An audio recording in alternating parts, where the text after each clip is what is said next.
Hi guys! So for today's video ay gagawa ako ng aking nails. Ayan. Magna-nail extension ako dahil namimiss ko na yung mahabang kuko. Ayan. So sobrang iksi niyan. Puro na lang pedicure ang ginawa. So deserve naman natin mag-nail extension kasi wala pa naman akong pedicure. Ang gagamitin ko na nandito ay yung aking nail dust collector. Meron akong nail drill. Ayan. Tapos meron akong UV lamp. Ayan. Tapos meron din akong maliit. Ayan. Para kapag nilagay mo yung bawat nails, ay makikure mo na siya agad. Ayan, tapos meron akong file. Ang gagamitin kong nail primer at saka nail dehydrator ay from Model Ones. Ayan. Tapos meron din akong JL. Ayan, ito yung glue na ginagamit ko. And then, yung U-Cut na gel polish. Ang gusto kong gamitin to, ang dali lang niya gamitin as in. Tapos, yung top coat, ayan, yung AS.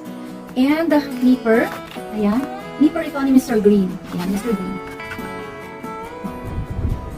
Ayan.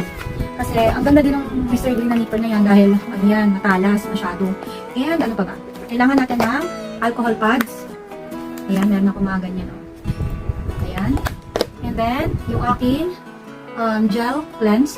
After kong gawin yung aking nail extension, kailangan ko linisan ito. Okay. Ayan, so, kompleto na, gagawin ko na aking nails, samahan niyo ako. Ayan, so hindi ko na nakuha na ng video kanina. Pero hindi pa naman ako tapos. I-buff ko yung aking kuko.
Ayan, so yung napili kong soft gel tips ay square. Ayan. Tapos, kailangan kong i-buff yung bawat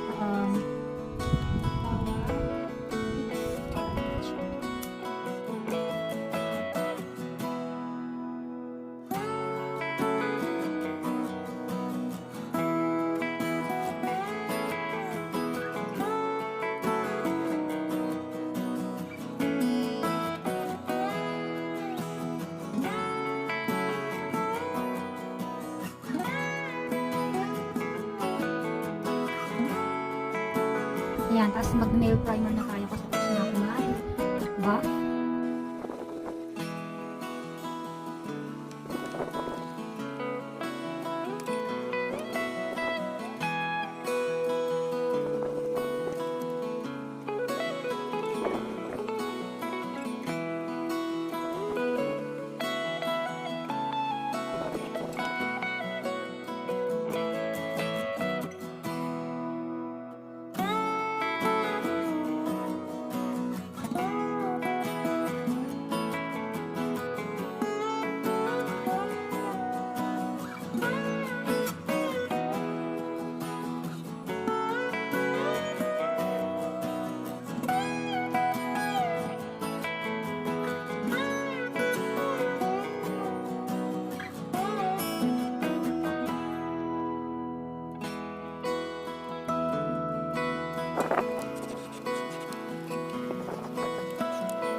Ayan, so natapos na yung aking nail extension. Yun nga lang kasi yung kabila hindi pa. At ayoko nang lagyan yung kabila kasi magpe-pedicure ako, hindi ako sanay ng may nail extension. So ito lang, ito na lang. Ayan na lang yung nail extension ko. Ayan. So siguro sa akin na lang ako maglalagay ng dalawang kamay kapag may time ako. Ngayon kasi naka-break lang ako kaya nagawa ko siya. So, mamaya na lang ulit kung magagawa ko siya. Pero kasi meron ako mga schedule ng pedicure, kaya hindi ko siya, parang hindi ko kayang gawin na. So, ito na lang talaga. Ayan. Natapos na din. Okay. Thank you for watching. Bye guys.